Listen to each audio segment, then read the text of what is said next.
Bu uyga mehriga qo'shib pulni betiga qaramay ishlatishibdi.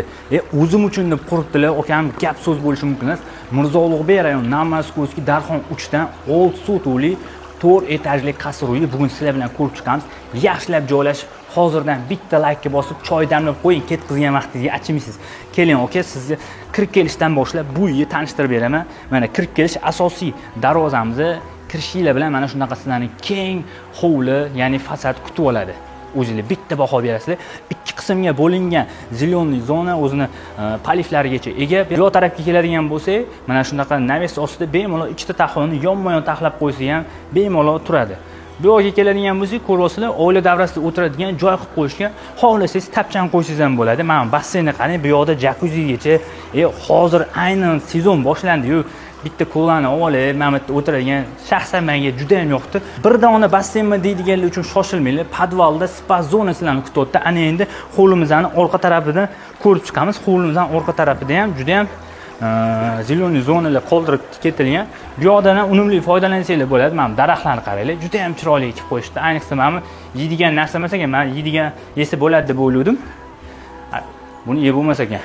Bu yoqqa keladigan bo'lsak, mana bizning yozgi oshxonamiz, qozon o'choq hammasi o'zligi uchun qildirilgan. Даже mana ruchkalarigacha borib, ham palon pulli narsa ekan. Hammasini detal masalaga tanishtirib beraman. Mangal, o'choq deysizlar, hamma sharoitlar qilib qo'yilgan.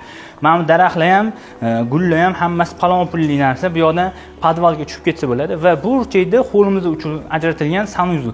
Ana endi bu go'zal qasr uyimizni ichini ko'rib chiqamiz va bu yoqqa keladigan bo'lsak, uyimizning oshxonasiga kirib ketamiz. Tayyormisizlar? Bitta like bossanglar, ana endi ketdik, uyimizning ichini ko'rib chiqamiz. Bu esa bizning hol qismimizda qaranglar. Sizlar mana shu uyga kirishinglar bilan sizlarni mana shunaqa keng katta hol kutib oladi. Kelinglar, endi sizlarni birinchi bo'lib mehmonxonadan tanishtirib boshlab ko'rsatib beraman. Qaranglar, mehmonxonaga kirishimiz bilan mana shunaqa xrustalniy lyustralar ilingan. Kattaligiga o'zingizlar bitta baho berib qo'yasizlar. Oynalari oldi hovliga qarab turibdi. Bu yerga kelgan mehmonlar ham mazza qilib o'tirib ketishi aniq. Ranglarini ham o'zingizlar bitta baho berib qo'yasizlar. Kirganda odamni ko'zini charchatmaydigan rang bo'lgan. Ana endi sizlar bilan ayollarimizni ko'proq vaqtni o'tkazadigan oshxonani ko'rib chiqamiz. Oshxonaning menga eng katta pluslaridan bu kattaligi va kengligi. Bu yerda o'tirib oila davrasida taomlansanglar ham bo'ladi va mana bu yerda ishlatilgan hamma narsani hammasi nemetskiy bo'sh. Bu yerda hop mikromonovkadan tortib postlmoykagacha sharoitlar qilib qo'yilgan. Bu yerdan to'g'ridan-to'g'ri orqa hovliga, ya'ni yozgi oshxonaga chiqib ketsanglar bo'ladi. Keling, endi birinchi etajimizni keyingi xonalari bilan tanishtirib o'tib beraman. Eslatib o'taman, bu uyimiz naq 800 kvadrat, ya'ni har bir etaji 200 kvadratdan bo'lyapti. 4 etajimiz.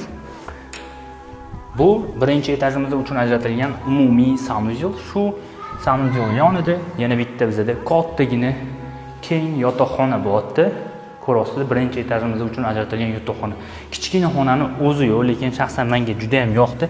Ana endi sizlar bilan ikkinchi etajga yo'l olamiz. Ikkinchi etajga chiqarkanmiz, menga birinchi bo'lib yoqqani mana shu oyna bo'ldi. Qaranglar, vizualli xonalarni ham, koridorlarni ham juda ham keng qilib ko'rsatadi. Kelinglar, zinaning yonidagi xonadan boshlab ko'rsatib beraman. Bu bizda bolalar yotoqxonasi bo'lyapti. Har bitta xona bir-biridan farqli o'roq, ya'ni ranglarda o'zingizlar ko'rib borasizlar. Har bitta xonani boshqacha did bilan qilishgan. Va ikkinchi etajimizda uchun ajratilgan umumiy sanuzelga ham alohida mehr berishgan. Bu yana bitta xonamiz. Bu xonadan to'g'ridan-to'g'ri balkonga chiqsa ham bo'ladi va aytgancha har bitta xonada mana shunaqa teplый polni upravlять qiladigan, ya'ni boshqarishlar bo'ladi. Mana shu kotelniga tushishinglar shart emas. Mana shu datchik orqali xonani temperaturasini boshqarsanglar bo'ladi.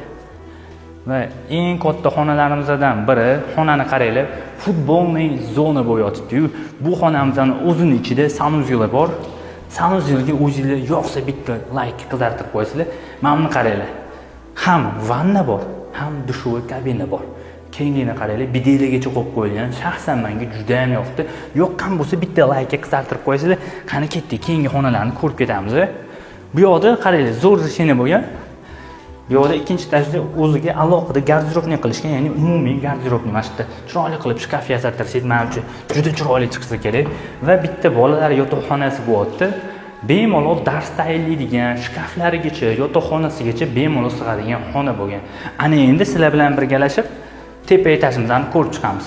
Bu esa bizning uyimizning mansarda qismini ham ko'rasiz. Juda ham keng, kattagina. Bu yerda bolalar o'yingoh qilib qo'ysanglar bo'ladi. O'sha xonalar juda ham ko'p. Bu yerda ham 3 ta xona ajratilgan. O'sha olgan odam o'zining xohish istegiga ko'ra o'zi bemalol xohlagan narsa, xohlasa kabinet qilib qo'ysa ham bo'ladi, lekin xona juda ham ko'p. Bemalol bir xil ayollarimizga yoqadi-yu, katta garderob xohlaydiganlar uchun mana katta keng garderobingiz bo'ladi. Oyoq kiyimingiz, qishga, yozga hamma kiyimni menimcha sig'ib ketsa kerak mana shu xonaga. Va yana bitta xuddi shunaqa xona. Ko'rasizlar, shaxsan menga bu uyimizning planirovkasi juda ham yoqdi. Podvalga keladigan bo'lsak, podvalimizni ham ko'rasizlar. Kinozal, sport zal, spa zonada finskiy, turetskiy saunalargacha turibdi.